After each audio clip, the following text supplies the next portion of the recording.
Ucrania y Sudán serán los dos tópicos a tratar en el Consejo de Seguridad para este año 2023.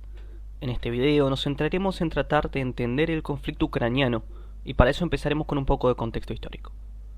Rusia y Ucrania han estado vinculados mucho tiempo a lo largo de la historia. Si nos remontamos al siglo XIX podemos ver que los hoy dos estados independientes formaban parte del Imperio Ruso, que se extendía desde Europa Oriental hasta el Océano Pacífico. En el marco de la Primera Guerra Mundial, el imperio de los zares cae y se da inicio a una nueva etapa en la historia de estos dos pueblos, el auge de la Unión Soviética.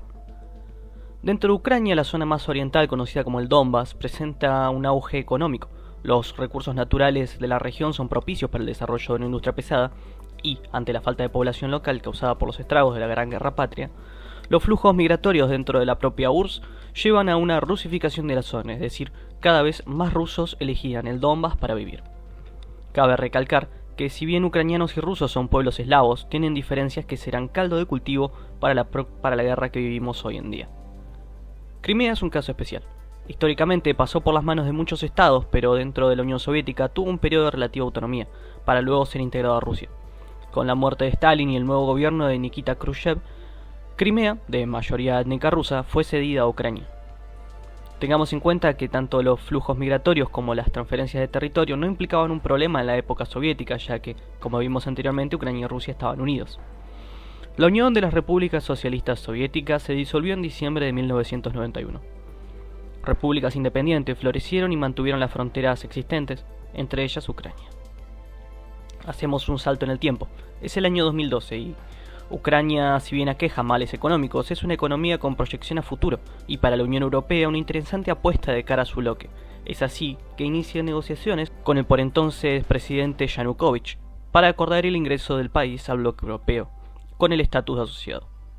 Había que hacer reformas, tanto económicas como políticas. La Unión Europea exigía la liberación de presos políticos, pero las negociaciones estaban en curso y los canales diplomáticos estaban abiertos. Sin embargo, de manera inesperada para los europeos, en 2013 el gobierno de Kiev anunció que el acuerdo con la Unión Europea se encontraba suspendido.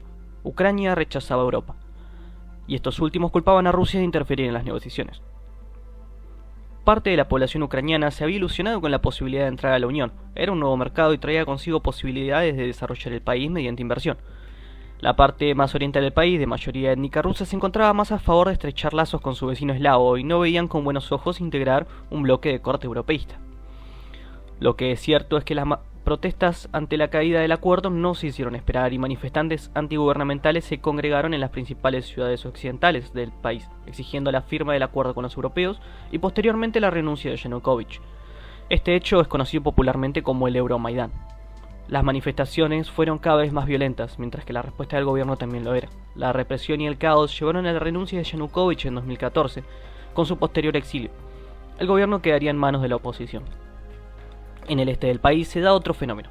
Protestas prorrusas acontecieron en oposición al Euromaidán y en contra del nuevo gobierno. Es en este contexto que la Federación Rusa anexa Crimea mediante un referéndum que no es reconocido por parte de la comunidad internacional, siendo declarado ilegítimo por el gobierno ucraniano. Otro hecho importante, y el que nos lleva a la situación que vivimos hoy en día, es la que aconteció en la región del Donbass. Los disturbios se intensificaron, y el gobierno central de Kiev se vio imposibilitado de pacificar la zona. Es aquí donde se declaran independientes nuevas repúblicas populares y luchan contra lo que consideran una tiranía ucraniana. La República Popular de Donetsk, la República Popular de Lugansk, luchan contra Ucrania. El frente se estancaría ante la imposibilidad de lograr avances considerables por parte de los beligerantes. Esto nos lleva al año 2022, más específicamente al mes de febrero, cuando la Federación Rusa reconoce la independencia de las dos repúblicas separatistas e inicia una intervención militar en la zona, dando inicio a una guerra abierta con Ucrania. A 2023, la guerra continúa, generando grandes números de bajas, además de desplazados y refugiados, también afectando al comercio mundial y al suministro global de energía y alimentos. Otro punto a tener en cuenta es el hecho de que este conflicto se está internacionalizando. Lejos de ser localizado, ambas partes reciben apoyo bélico por parte de sus aliados. El peligro de escalada es muy alto y eso llevaría al mundo a una crisis que no sabemos cómo puede acabar. El deber del Consejo de Seguridad consiste en salvaguardar la paz y la seguridad internacional. Es por eso que durante las deliberaciones se espera que lleven a cabo las medidas necesarias para minimizar el escalado del conflicto y maximizar la posibilidad de resoluciones diplomáticas entre las partes involucradas. a la vez que se salvaguardarán los derechos humanos y las libertades individuales de las poblaciones civiles que se hallan localizadas dentro de la zona de acción de los ejércitos beligerantes.